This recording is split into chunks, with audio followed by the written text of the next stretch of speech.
Livre, leve e solto, tô de volta com mais um episódio do nosso podcast. Virou mania, a cada semana um novo convidado e muita história boa pra contar. Hoje eu estou de vermelho, meus amigos.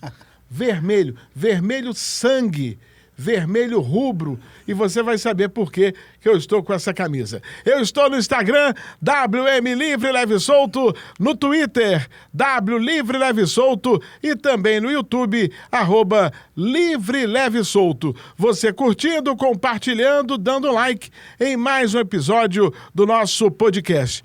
Ao meu lado, olha pra mim aqui, rapaz, ele tá de azul, ele tinha que estar de vermelho, né? Esse cara aqui é o maior jogador da história do América.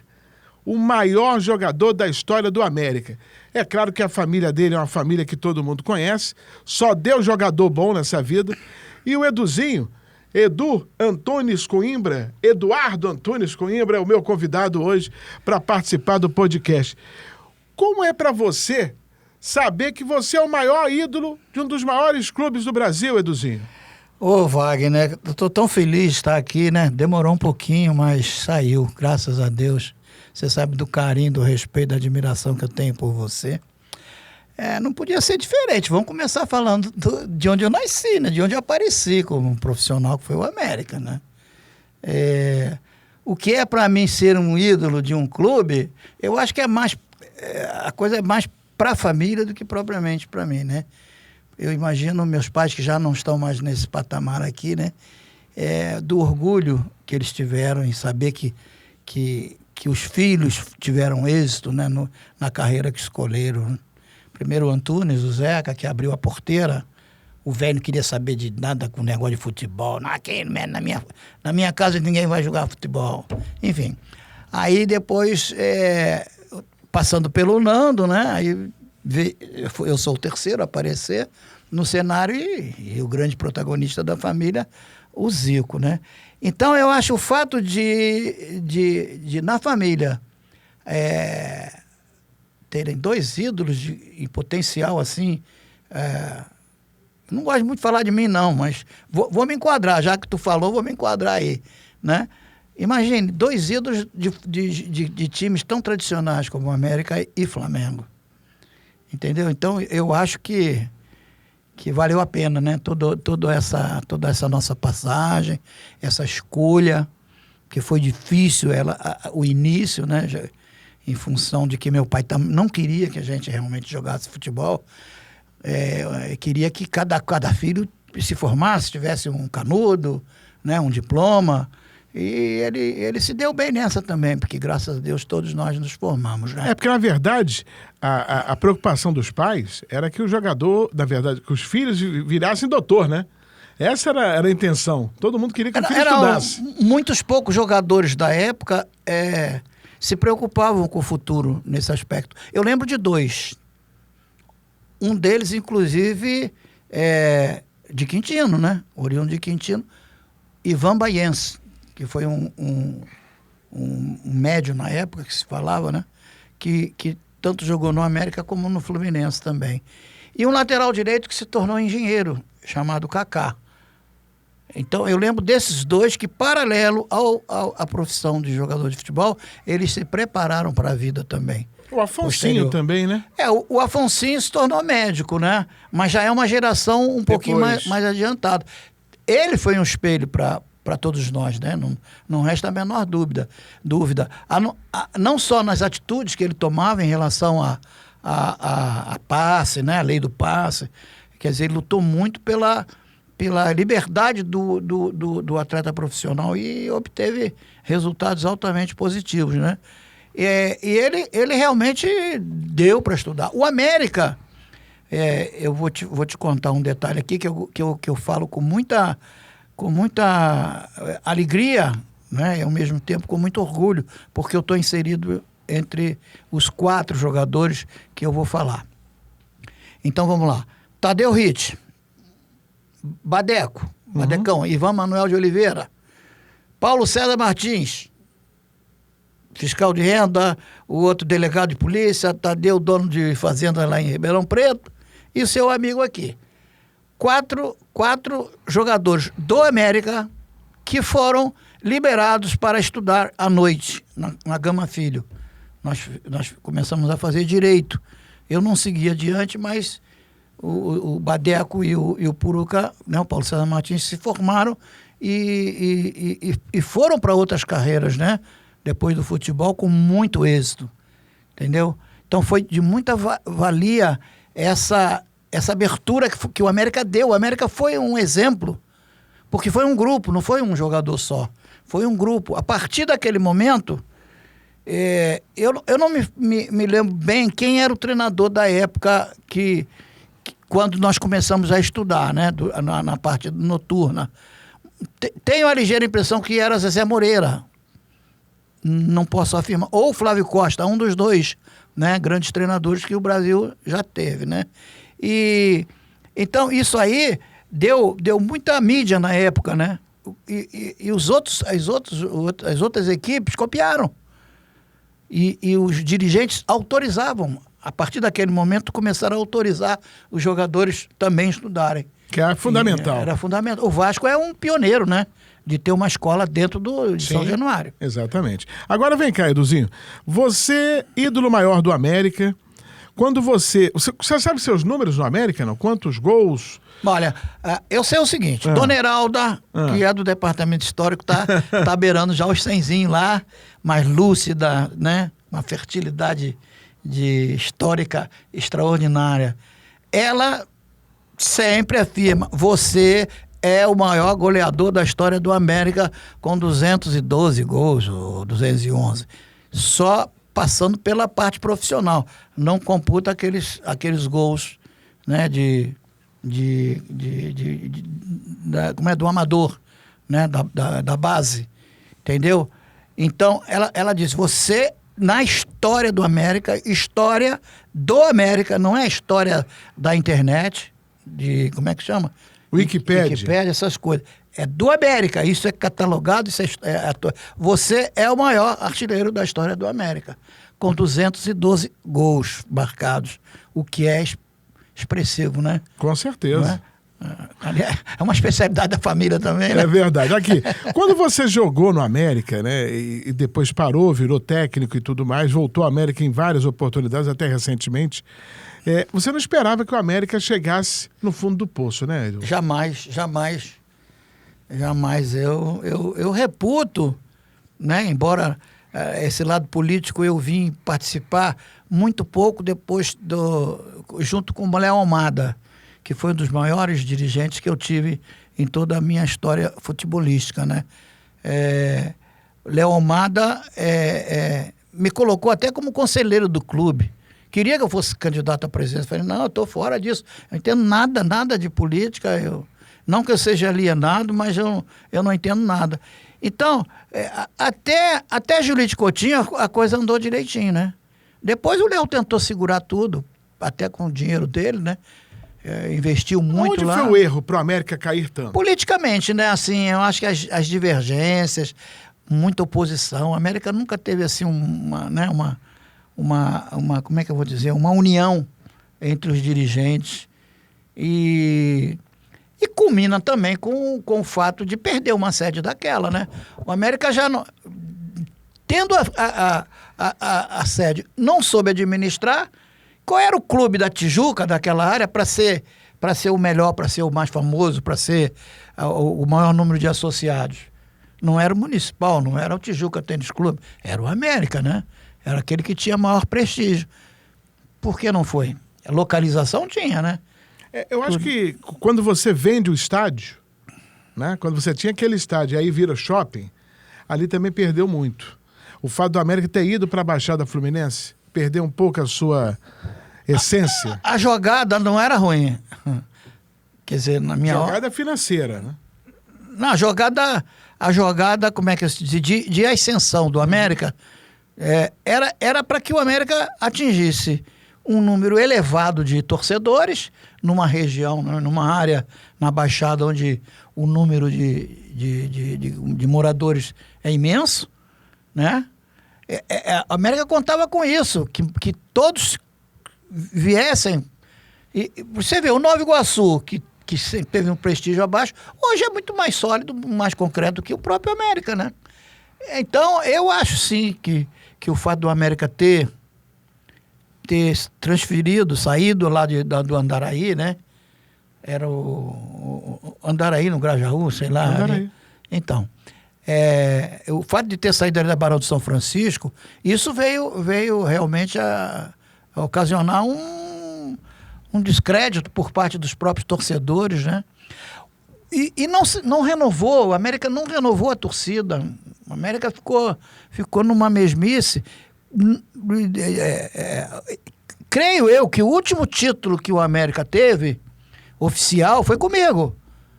Foi a Taça Rio de Janeiro de 1982. Eu acho que foi o último título relevante. Fez outras campanhas memoráveis, aquela de 4º lugar no Campeonato Brasileiro com o Pinheiro, mas esse foi o último título. E foi o título posterior a uma das grandes conquistas do América com o Dudu, né? O Dudu lá que foi do Palmeiras, Dudu Ademir da Guia, que ele era o treinador do América, que foi campeão dos campeões, né? Que o América tenta até hoje ver se o coloca como um dos grandes, né? Grandes vencedores do futebol brasileiro, né? Com o Romário, você acha que vai mudar alguma coisa? Eu acho vai que melhorar? Já está mudando o efeito midiático, né? Que eu não sei se é assim que se fala. O efeito da mídia já atingiu o América. O América precisa de espaço, né? E o Romário é uma mídia em potencial, entendeu? Tomara que seja pelo bem, né?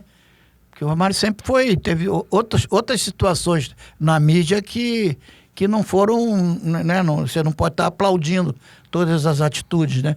Mas eu acredito que o de agora, até o próprio, essa vontade que ele está tendo de voltar a jogar, que não seja só um sonho de estar jogando ao lado do filho, de realizar o sonho do pai, do seu Adevaí, que seja pensado justamente nesse aspecto de colocar o América na mídia, conseguir, através disso, bastante patrocinadores, porque o América precisa de dinheiro. Ô Wagner, eu trabalhei o ano passado lá no América, praticamente o ano inteiro, com uma promessa de até junho receber uma determinada quantia e a partir de junho a América me pagava os salários até dezembro. Desse acordo com o marketing ou lá o que seja, a mim não me interessa a palavra do homem, né? E estava lá no papel também. Eu recebi 10% do que tinha direito. E salário, eu recebi 1,5 salário. Isso tudo documentado, né? Tive um problema de saúde há pouco tempo, em dezembro, né? Eu tenho stents, muito bem cuidado pelos cardiologistas. Mas em dezembro eu exagerei um pouquinho na dose, né? Tive um piripaque, fui parar, me internei e eu precisava colocar um marca-passo. Plano de saúde eu tenho da Prevent Senior, só que o meu cardiologista me falou assim, ó, eu vou te colocar a pessoa campeã, doutora Juliane. Eu falei, eu quero viver, quero estar vivo, ter uma qualidade de vida melhor do que eu estava antes. E aconteceu. Só que teve custo, né? Eu já não fui bancado a não ser os apetrechos, né? Mas o serviço da médica, anestesista, essa coisa toda, eu tive que bancar do meu bolso, contando com o quê? Com o que o América me deve. Pergunta se eu recebi até agora. Não recebi. Me causa dor, né? Me causa, como se diz, tristeza falar sobre essa situação, né? Porque é como você falou, o vermelho. Para mim, existe 3 tons de vermelho. Vermelho claro, escuro e o vermelho América. Então ele está aqui no meu sangue. Eu iniciei 2 carreiras do América, como jogador e como treinador. Entendeu? Então meu carinho mas não tem nada a ver uma coisa com a outra. Um lado é o profissional, outro lado é o teu desempenho, né? Que você... Quer dizer, da mesma maneira em que o América me deu oportunidade, eu também fiz muito pelo clube. Isso eu tenho consciência, entendeu? E tenho títulos individuais muito fortes. No América, que foi o maior deles, foi ter sido o maior artilheiro do Brasil, né? Numa época, em 69, que tinha do outro lado, só para... Você coloca aí Ademir da Guia, Pelé, Tostão, essa gente toda, Jairzinho, e eu me destaquei muito. Então o América tem isso aí. Por isso que me causa muita tristeza ter que estar relacionando esses fatos concretos e verdadeiros dentro da minha história de vida, né? E ainda tem esperança de receber, né? Um dia vai receber. Ô, seu Romário, por favor, hein? Olha aqui, você fala em 69, por que você não foi na Copa de 70? Ai, tem versões, né? A sua versão qual é? A minha versão, meu Deus do céu, uma forte versão. Você quer saber a minha, mas eu vou falar de algumas. A versão política, né? A ditadura. Na família, todos sabem, temos uma prima chamada Cecília Coimbra, que foi presidente do Tortura Nunca Mais e que esteve presa. Além dela, meus primos e tal, e entrou na jogada meu irmão, o Nando. Foi lá, fichado, etc e tal, e foi perseguido terrivelmente, né? Até quando foi para Portugal, ele foi perseguido. E de tabela, nós sofremos, né? Muita gente diz que eu não fui relacionado, convocado em 70 por interferência do Médici. Que é um detalhe que eu falo muito. As pessoas, mas... Porque eu sou conhecido como o número 10 do América, mas eu era 9. Meu início de carreira era 9, por isso que eu fazia gol adoidado. Meu negócio era lá na frente, né? Zizinho é que me colocou para trás. Eu queria um espacinho para depois falar do Zizinho. E aí, não fui convocado. Optaram pelo Dadá Maravilha e pelo Roberto, que eram camisas 9 naquela época, né? Jairzinho era o 10, lembra? Jairzinho jogava com a 10 e tinha Rogério, Zequinho. Então, a segunda versão, a primeira é essa política, né? Da perseguição. E isso esbarrou não só em mim, não. No Zico, na Olimpíada, no Antunes também, numa Olimpíada. Esbarrou na família. A família já ficou visada, né? Pelos órgãos, né? Lá de cima. Mas a versão que eu reputo como a mais provável, de eu não estar no Botafogo, com a camisa do Botafogo. Porque toda a linha de ataque do Botafogo foi convocada. Né? Rogério, que não jogou a Copa por quê? Porque machucou, né? O titular era o Rogério. E o Jairzinho foi deslocado pelo Zagallo, e muito bem deslocado, por sinal. Então era Rogério, Jairzinho, Roberto e Paulo César Lima. Aí você tinha Carlos Roberto e Gerson. Olha só. Olha o poderio que o Botafogo tinha na seleção brasileira por conta do Zagallo e do Saldanha. Os dois eram do Botafogo. Não é? Eu não vou ficar ficar reclamando porque o Brasil foi campeão do mundo. Eu lembro que eu fui para a rua, soltei foguete e tal, porque era importante na minha geração que o Brasil fosse campeão do mundo. Eu estava entre os 40, né? Nunca me deram nada, nem uma medalha, nem nada, mas eu estava lá entre os 40 na FIFA, eu, Carlos Roberto, Alex e vários outros jogadores, entendeu? E você ficar entre 40 de uma infinidade já é um orgulho, né? Mas o que eu queria era estar lá. Eu queria estar lá presente. E vou te dizer uma coisa, eu não ia ficar satisfeito de estar no banco, não. Eu ia querer minha vaguinha lá. Eu ia querer jogar, porque eu estava no melhor momento da minha vida profissional, entendeu? Aí, quer dizer, essas duas versões que são as mais convincentes, né? O lado político e o lado de não vestir outra camisa, né? Porque no caso do Botafogo. Quando sai a lista, você cria a expectativa e que o seu nome não apareceu, né? Ô Wagner, olha, vem cá, você está trabalhando, aí você é premiado. Melhor jornalista do ano, como já foi várias e várias vezes. Melhor jornalista do ano. Aí vem uma chamada para o melhor, né, uma ascensão na tua carreira, para ir para televisão, ou lá o que seja, o que tiver mais em pauta, né, assim como um prestígio, vão te chamar, você quer ir, ou tu quer ascender, tu não quer estacionar, né? A vida é assim. Eu nunca pensei em estacionar, embora houvesse momentos na minha carreira em que se eu tivesse estacionado já era bom, mas eu nunca pensei dessa forma, eu quero sempre ascender, né? Até hoje, apesar de idade, eu quero estar sempre melhorando a minha capacidade, né? Então, aí vem 69. Tu é o artilheiro, como eu disse. Você é o artilheiro. Eu sou o artilheiro do Campeonato Brasileiro. Sozinho. Não tive empate com ninguém, não. Sozinho. Jogando no América, né?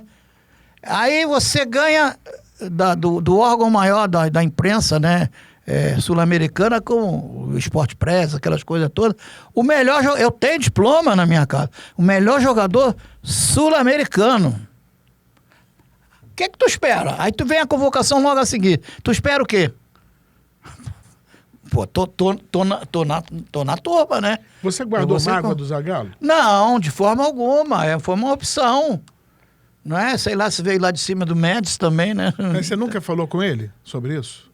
Depois? Não, o Zagallo, de certa feita lá, de uma certa ocasião, ele me convidou, ele me convocou, depois de... Ele não, na primeira convocação ele não me levou. Depois machucou um jogo, aí ele me chamou. Seleção Carioca contra Paulista, no Maracanã. Tá? Eu tava voando baixo. Eu lembro que a chamada do Jornal Globo e tal, Jornal do Esporte, era Davi contra Golias. Quer dizer, primeiro Pelé, depois o resto, né?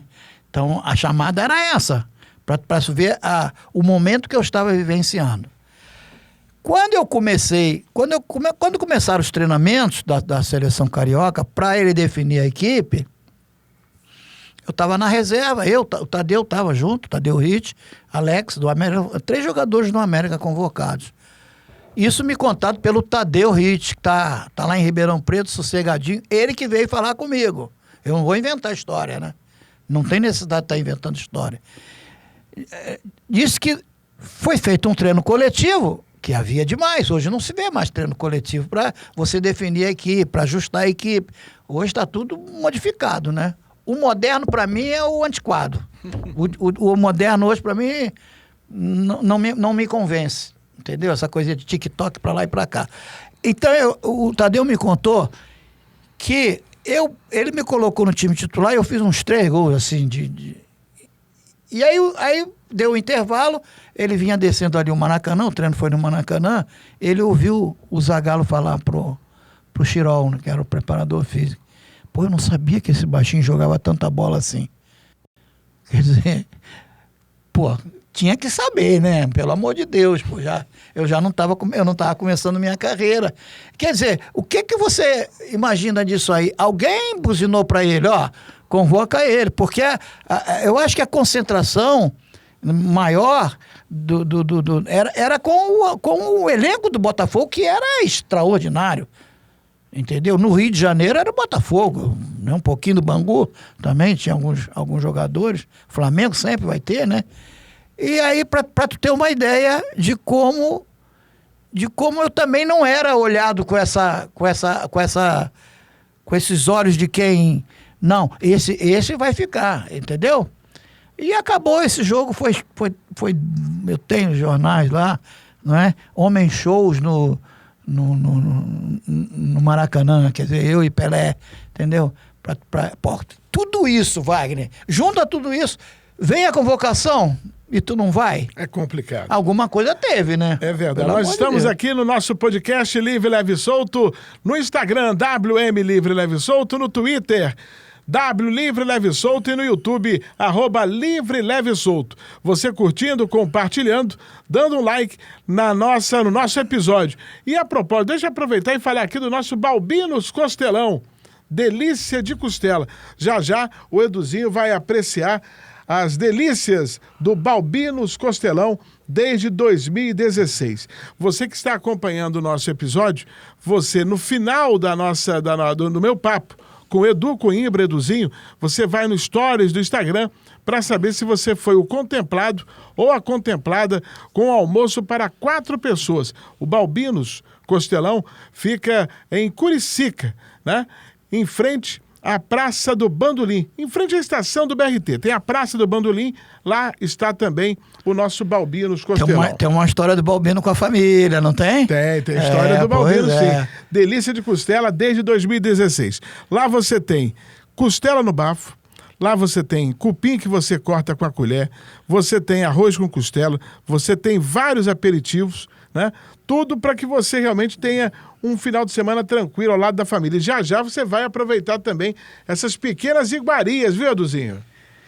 Olha, eu já tive o prazer de prová-lo, né?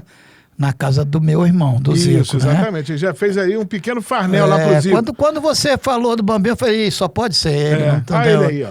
Balbinos Costelão, delícia de costela desde 2016. Vou dar um carrinho, vou chegar junto. Já tá aqui para você também. O nosso Edu Coimbra, Eduzinho, que é o nosso convidado. Agora, todo mundo fala que você batia bem na bola, né? Na cobrança de falta. O Zico nem se fala. Mas quem batia mesmo era o Antunes? Era. O Antunes é que era o, espelho, o verdadeiro cobrador de falta da família? Ele foi espelho para tudo. Ele foi espelho para tudo. Eu lembro que ele jogava no time amador lá do Quintino, no São Jorge, e a gente acompanhava ele sempre. E a gente ficava atrás do gol. Né? Um do lado numa baliza, outro do outro da baliza. Por quê? Porque ele fazia gol pra caramba. Então a gente queria saber como é que ele pegava, a velocidade dele, os dribles, aquela coisa. Tudo a gente imitava, né? Já eram dois cracassos que a gente imitava. Um no amador ainda, que foi o Antunes, e o Dida no Flamengo, né? No profissional. A gente tentava fazer... Tudo que ele fazia no campo, a gente tentava fazer, né? E o Antunes, sem dúvida alguma, foi o professor, o mestre de todos nós. Né? O Zico... o Zico conta essa história, é até legal. Ele ficava atrás do gol, da baliza, assim, do lado da baliza. Tem fotos, tem bastante fotos nossas assim, eu de um lado, ele do outro. E ele ficava sacaneando o goleiro, para tirar a atenção do goleiro, para o meu irmão ir lá e pimba, gol. E teve um jogo no Brasil Novo, em Madureira, que ainda existe esse campo lá, que o pau quebrou por causa do Zico. Ele começou a sacanear muito o goleiro deles, e o goleiro dele um cascudo, aí já viu, né? A coisa ficou feia para todo mundo. O pau quebrou. Mas ele tinha técnica de bater na bola, o Antunes? Tinha um jornalista, meu Deus do céu, no outro dia eu tentei falar o nome dele, não consegui, que era do Jornal do Esporte, ele era ali do Magnatas, ele morava ali naquela área, era um grandalhão, era do... Ai, meu, não era o Odemário, não, era um outro. Eleomário Valente. Não, Odemário... Não, Eleomário. É Eleomário. Não era o Eleomário, era um outro.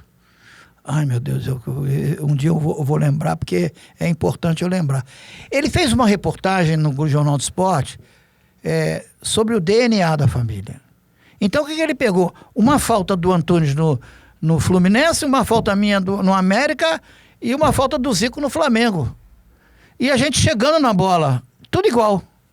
Passado igual, jeito de bater na bola igual, entendeu? Olha aqui, e a bola igual também, a direção entrando. Foram 3 gols que ele conseguiu, né, retratar e fazer uma reportagem dessa maneira. Isso aí prova o quanto importante foi o Antunes para nós, né? Porque foi através dele. Só que o Zico passou batido por todos nós, não tem a menor dúvida. Quem foi o melhor da família? Não gosto desse comparativo, não. Porque com amor não se brinca, né? Amor de família não se brinca. Mas o que o Zico atingiu, meu Deus do céu. E a gente tinha certeza, tem um linguajar no turf que é pule de 10, né? Pule de 10 devolve o capital. Então, o Zico era devolução de capital. A gente sabia que ele ia ser o que acabou sendo, né? Entendeu? Pelo que ele fazia nas ruas, pelo início de carreira dele no Flamengo. Então, não tinha como dar errado. Entendeu? E quase que atrapalharam ele nessa seleção olímpica que não o convocaram, né? Que ele fez o gol do título, da classificação, e quando veio a convocação para a Olimpíada, que eu não me lembro o ano, né? O treinador era o Antoninho, ele não foi convocado. Ele queria desistir. E nós não deixamos, né? Os irmãos não deixaram que ele tomasse aquela atitude e ele voltou atrás e voltou a treinar no Flamengo. O Flamengo não tinha culpa de nada, né? Enfim, essa característica, né? Ela é marcante no DNA da gente, entendeu? Outra coisa que o Zeca, o Antunes, nos ensinou é o seguinte: entra em campo, o teu tu tem que deixar. Não pode passar em branco, né? Tá, o time não está bem, mas o teu gol você vai fazer. Ele tinha... não é que ele fosse um fominha, não. Ele tinha o desejo de sempre marcar o gol dele. E ele passou para todos nós. Que ocorreu? Zico, maior artilheiro do Maracanã, né? De todos os tempos. A família, ninguém tem mais gols do que nós, dos irmãos, no mundo. Não é aqui no Brasil, não, no mundo. Já foi, só falta entrar no Guinness Book, entendeu? Então, essa característica de visualizar e procurar e marcar é realmente uma marca registrada dos Antunes Coimbra. Os Antunes Coimbra tem cheiro de gol, né? Já não é nem cheiro, a gente já passa pelo cheiro, a gente já vai lá e saboreia, né? E por falar em cheiro, traz pra cá aqui, ó, o cheiro do Balbinos Costelão, porque ele começou a falar em cheiro de gol, de novo aqui a mídia do Balbinos. Olha aqui o nosso Leandro trazendo um pequeno lanche pra você. Olha só, dá uma olhadinha aqui no que tem aqui pra você. Ó, pastel de costela, croquete de costela, bolinho de feijoada. Ó, bolinho de feijoada, que fica à vontade, que maravilha. aqui só vê pra mim um guardanapo. Tem camarão também? Que isso, olha que maravilha. Tem tudo aqui no Balbinos Costelão. Pode escolher, fica à vontade. Eu gosto de croquete de costela. Eu quero do feijão, esse aqui do meio. É esse aqui. Que coisa bonita, hein? E não é só bonito, não. Ó. Não, delicioso. Até a cor é... Mas é mesmo. Prova aí pra você ver. Colosso. Mas é mesmo. Colosso, Ó. absurdamente gostoso. Aqui tem pastel de camarão também hoje? É mesmo? Caramba, hoje é porque eu falei que vinha o Eduzinho, Edu Antunes Coimbra, até pastel de camarão trouxe. Ó. Maravilhoso. Olha, aqui. Serei mais um freguês. Tem que pegar o endereço direitinho. Pertinho daqui, Curicica, né? Salão. em frente à estação do BRT, da Praça do Bandolim. Muitos artistas são frequentadores, cantores. Quem mora naquela área ali é Silvio César. Silvio César? É. Muito jogador vai lá, muito jogador. Adriano Imperador, toda semana bate ponto. José Loreto, ator. Serjão Lorosa. Lourosa é fantástico, né? Vários atores e atrizes da Globo também vão lá no Balbinos. O problema é que a gente vai acabar parando de conversar e vamos comer, né? Porque, ó, te contar, hein? Tá Pode comer à delícia vontade, mesmo. pode comer à vontade. Vamos nessa. Edu Antunes Coimbra, um Eduzinho, é o meu convidado no nosso podcast Livre, Leve e Solto no Instagram, no Twitter e também no YouTube. Agora me diga uma coisa, Eduzinho. Recentemente eu trouxe aqui o Clóvis Monhóis, que foi médico do Vasco. Meu médico lá. Então, o Clóvis falou que o Brasil não tem memória. Que o Roberto só foi valorizado depois que morreu. Mais valorizado. Mais valorizado. Mais. Né? Porque ele perdeu um pouco esse respeito de amor por ter sido presidente.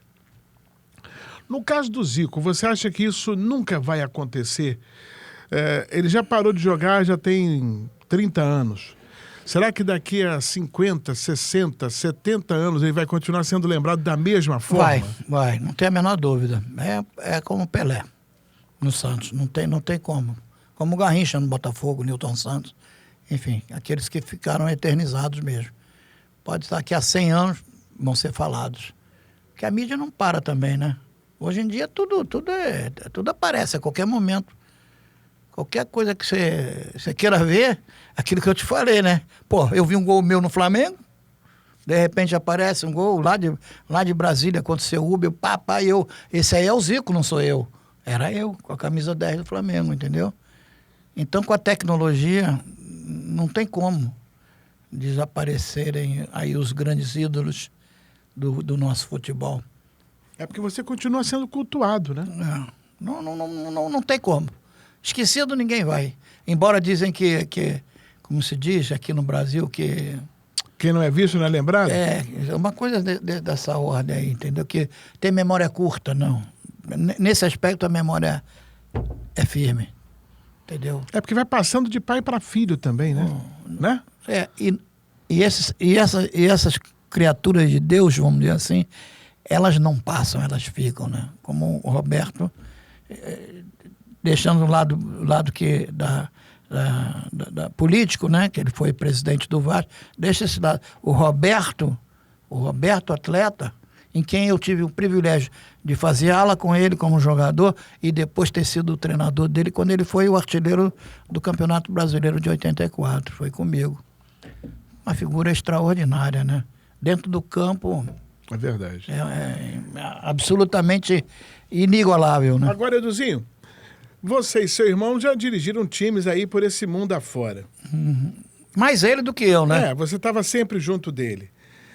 Como é que era o Zico como técnico? Exigente? Não. Ele convencia através da sua arte, né? Da sua arte de se comunicar e da arte no campo. Não sabe fazer? Vai lá e eu faço. Tem que fazer assim. Pronto, já convencia. Entendeu? Porque às vezes você não precisa nem falar o idioma, né? Para se comunicar. Apesar de que sempre tem intérprete quando a gente não fala a língua local, né? Mas o fato de você exemplificar, né, com propriedade, com conhecimento, já é o entendimento que os seus comandados recebem, né?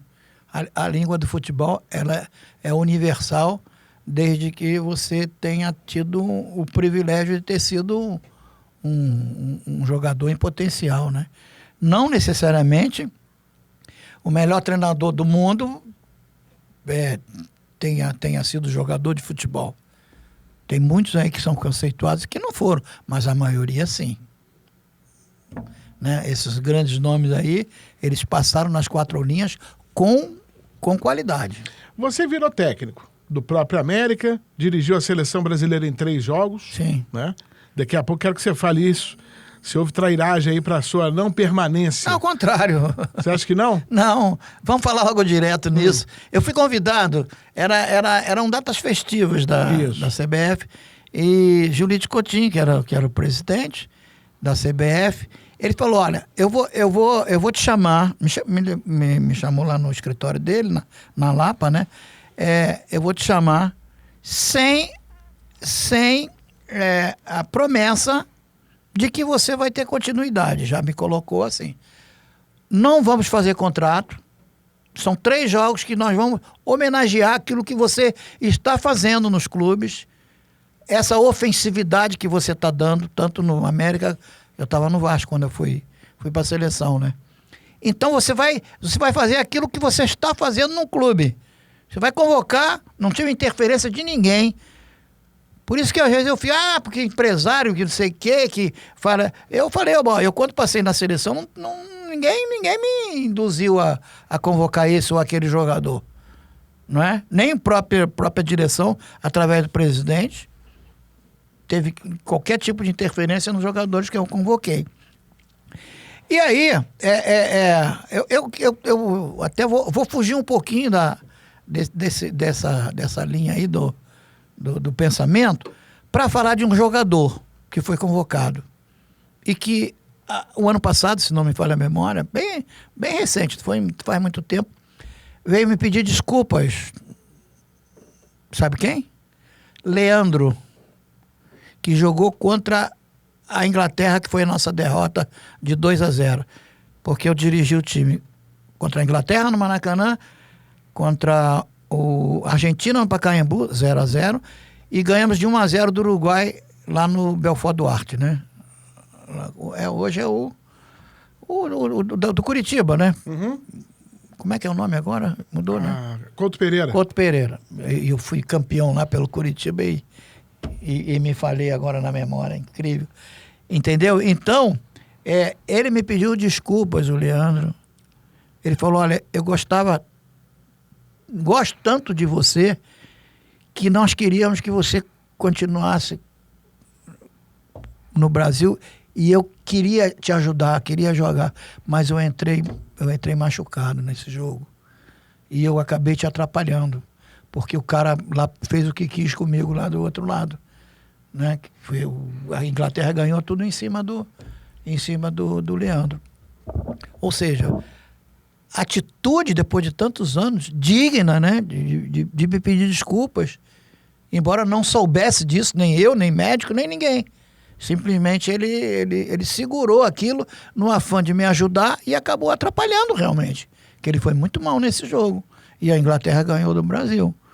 Então eu quero realçar essa parte, porque ela é fundamental até para você explicar.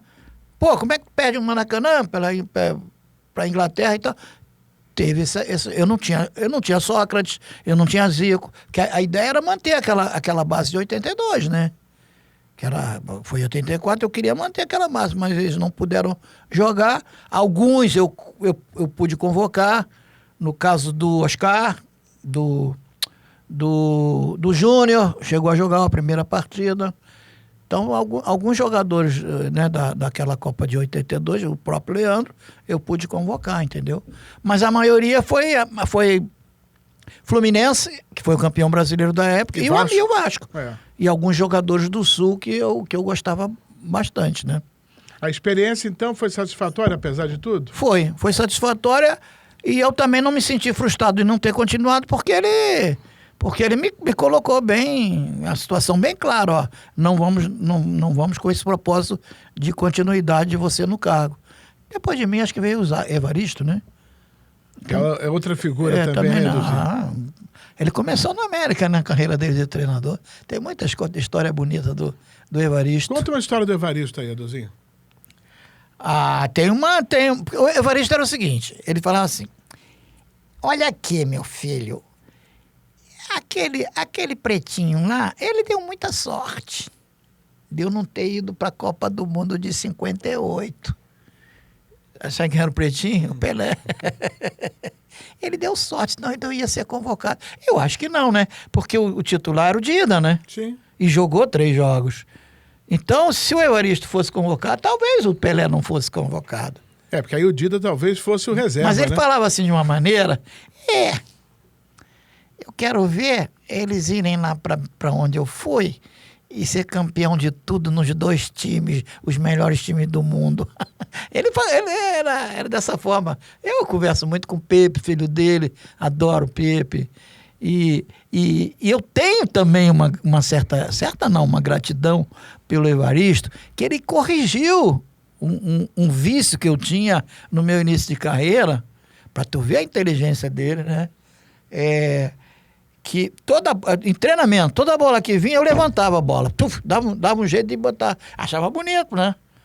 Dava um toquezinho assim, coisa de pelada de rua, de quentina, aquelas coisas todas. Botar a bola no alto. Eu sempre gostei de um sem pulo, de uma puxeta, né? Mas profissionalmente ele falava, mas que é isso, meu filho? Você tá onde? Tá no picadeiro? Tá querendo aparecer? Tá no circo? Eu falei, Evaristo, não, eu tô querendo... Não, você tá no meio de campo, né? A bola vem no teu pé, rasteira, como dizia a gente o Cardoso, né? Naquela graminha, vem rasteira. Pra que você levanta a bola, meu filho, sem nenhuma necessidade, né? Você perde ali 20 segundos, nesse 20 segundos o nego rouba, o nego fecha lá atrás, então você perde tempo. Então, quando você entrar na intermediária, atacando, você faz o que tu quiser, aí tu faz essas que só você sabe fazer, né? Essas artes com a bola, porque ali você vai preparar para chutar, e você chuta bem, mas aqui no meio campo, não. Aí ele apitava. Quando eu fazia assim, levantar, ele botava falta ao contrário. Eu fui perdendo aquele vício, né? Tem vício de linguagem, tem vício de tudo, né? O meu vício era aquele de querer fazer uma gracinha, né? E com gracinha no campo, ninguém fica impune, não. Não tem como. Não tem como. Eduzinho, eu já estou na reta final do papo. E eu queria que você relembrasse, porque todo mundo sabe como é que era o comportamento de vocês, a família, né? Como jogador. Quando o Zico se machuca e todo mundo afirmava que nunca mais ele iria jogar, o quão foi importante o apoio da família naquele momento? Porque a gente conhece, quando a gente fala do Zico jogador, do Zico que conquistou N títulos, mas fora das quatro linhas, fora da mídia, como é que foi aquele período todo dele e a importância de vocês? O Zico não chegou onde chegou, se não tivesse também tido exemplos dentro de casa, né? Obviamente. Entendeu? Então, exemplos, às vezes, que não eram bons, mas ele tirava aquele lado ruim de cada irmão, né? Profissionalmente o Zico foi perfeito em tudo, né? Então, e por ser o mais novo, o Zico são 6 anos mais novo do que eu. Eu tenho ainda eu costumo falar que quando eu vejo meu irmão, parece que eu estou vendo aquela criança, né? Que ainda é subjugado às orientações dos mais velhos. E isso sempre foi uma imposição da educação nossa, né? Respeite sempre o mais velho. E nós somos respeitados até hoje pelos mais novos. Agora eu só tenho ele como mais novo, que eu perdi o Tunico, né, que era mais novo do que eu. Então o Zico, por ser o caçula, ele sempre teve disciplina e obediência aos mais velhos e, acima de tudo, atenção àquilo que era passado para ele. Entendeu? Haja vista, isso o Roberto falava muito, do encontro das famílias, quando eles jogavam nas divisões de base, né? Que eles se tornaram amigos muito antes de chegarem à equipe profissional, porque os pais ficaram próximos uns dos outros, né? Minha mãe ia a todos os jogos, ficava às vezes do lado da mãe do Roberto assistindo os jogos, né? E terminava os jogos, eram só inimigos, entre aspas, ali na hora do jogo. Acabou o jogo e se tornaram dois grandes amigos. Mas, por esse protecionismo dos mais velhos, a gente passou a acompanhar o Zico em tudo. Era raro o jogo do Zico no Flamengo, qualquer categoria, que a gente, estando livre, não fosse assistir. Justamente para poder dar um alôzinho, para poder dar uma chamadinha, entendeu? E nesse aspecto, o Antunes, o Zeca, ele foi o pai dele, né? O pai dele em tudo. Na educação, no campo, porque cobrava mesmo. Tinha jogo, o Zico fala, tinha jogo que o Zico 5-2, o Zico fazia 4, ele, não jogou bem não, jogou mal. Aí eu tinha que ir lá com o meu jeitinho, não, o Zeca tá exagerando um pouquinho. Então. Essa cobrança fazia com que ele forçasse mais como é que chama quando o perfeccionismo. Sempre buscasse a melhoria, né? Porque você só receber elogio, tu não recebe uma crítica, tu acaba achando que é o melhor do mundo, né? Entendeu? E o Zico sempre foi cobrado nesse aspecto, né? E nesse jogo contra o Bangu, eu estava no Maracanã. E eu estava lá em cima, no 6º andar.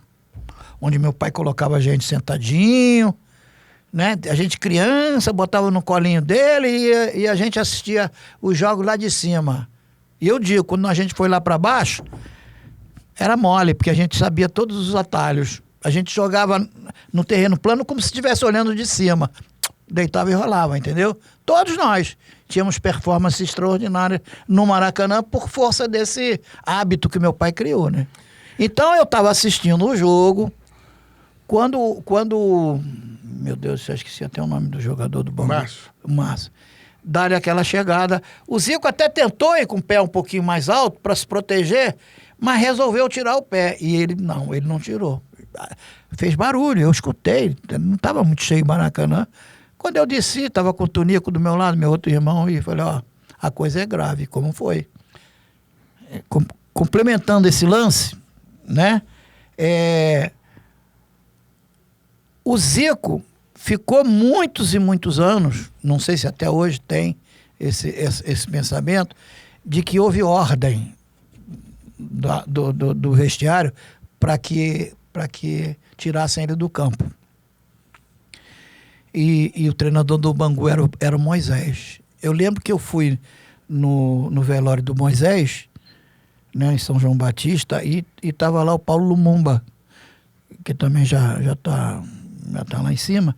E eu falei, no próprio velório, eu falei, eu vim aqui porque eu joguei com o Moisés no Vasco, sempre tratou com muita gentileza.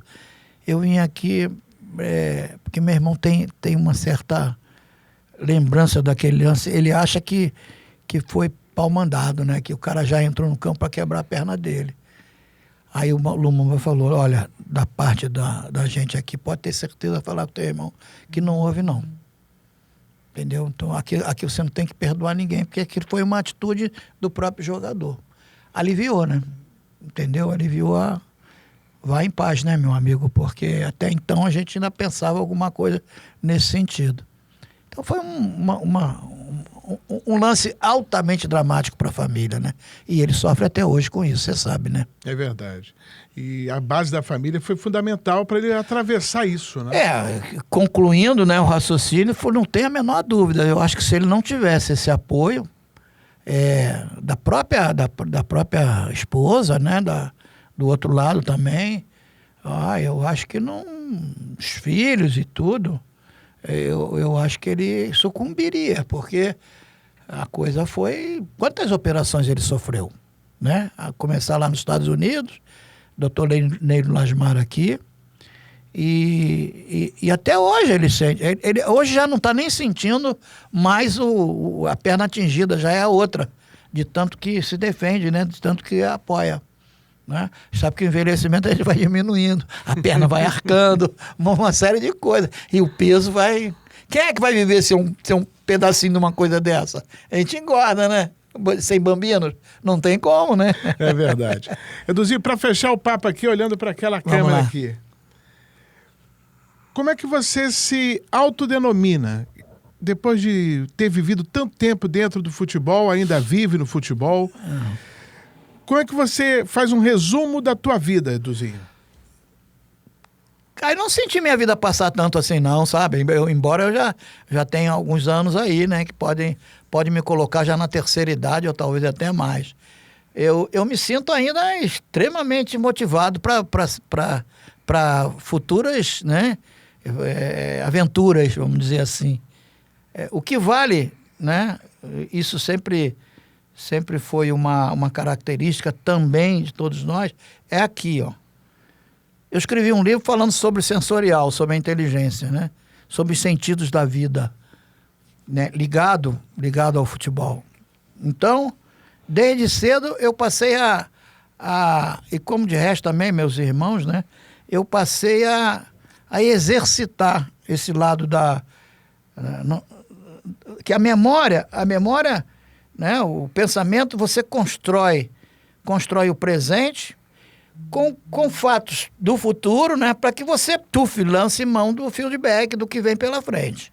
Tudo é futuro. Nada que você possa vivenciar em termos de passado. Ele te serve para novas investidas, entendeu? Então, eu me vejo com uma capacidade de raciocínio muito grande. Eu sou muito criativo, eu tenho muito boas ideias, entendeu? Eu tenho já na minha marca de criações, eu vou te dizer uma coisa que eu criei isso no Japão, uma coisa simples, mas que o mundo todo faz. Ou seja, essa linha pontilhada do treinador, quando a FIFA liberou para o treinador trabalhar, o que eles botavam? Cones? Não eram cones? Eu botei linha pontilhada lá no Kashima, quando eu era o treinador do Kashima. Falei com a liga lá, né, a G-League lá do Japão, eles aceitaram. Então, o Japão foi o primeiro a colocar essas linhas demarcatórias. Tá? O meu grande sonho, você sabe qual é? É que as balizas sejam iluminadas, sem tirar a cor. Eu lancei lá no Jogo das Estrelas, né? Eu, junto com o engenheiro, colocou LED, entendeu? Mas a minha ideia era como se você colocasse uma luminosidade tipo luz. Tem aquela que entra por dentro do cano, como é o nome daquela luz? Tipo neon? Fluorescente. Era que todas as balizas, todas as traves fossem iluminadas, as linhas demarcatórias de um campo, para que o futebol ganhasse relevância e que o principal alvo fosse visto como uma alça de mira mesmo. Coitado dos goleiros, mas é um sonho que eu tenho de ver alguém fazendo isso. Patenteei, mas não estou pagando mais todo ano, né? Entendeu? Mas eu ainda tenho essa esperança que seja uma ideia minha, uma criação minha que possa ser transformada em realidade. Então, eu chego à conclusão de que eu tive uma importância determinada nos lugares que eu passei como jogador e como treinador. Não entrei apenas para empatar, né? Eu não gosto de empate, eu gosto de vitórias. Então eu sempre entro para estar na frente. Eu sou aquariano, né? Então aquariano dizem, né, que tem essa característica de enxergar o futuro na frente de todo mundo. Entrou para fazer história. Esse que é o mais importante. Quem não entra para fazer história, meu irmão, pode ir embora cedo, né? Eu quero ficar muitos anos aqui ainda. Edu Antunes Coimbra. Obrigado Prazer pela enorme, presença. meu amigo. Meu amigo Eduzinho foi o meu convidado hoje no podcast Livre, Leve e Solto. Agora, Eduzinho, tá liberado para comer esse farnel. Vamos deitar e rolar, Hein? né? Quero ver. Quero ver se você já tem... Tu tá com uma carinha de que vai deitar e Não, rolar eu gosto também. muito do croquete do pastel de costela. O meu foi esse aqui. Bolinho de feijoada. Vou terminar ele agora. Olha aqui, você tá no Instagram, WM Livre Leve e Solto, no Twitter, W Livre Leve e Solto e, é claro, no nosso canal no YouTube, @Livre Leve e Solto. Já, coladinho no final do nosso episódio, vamos anunciar o vencedor da promoção do Balbinos Costelão. O papo hoje foi com Eduzinho, Edu Antunes Coimbra, o meu convidado no nosso podcast. Só pra você.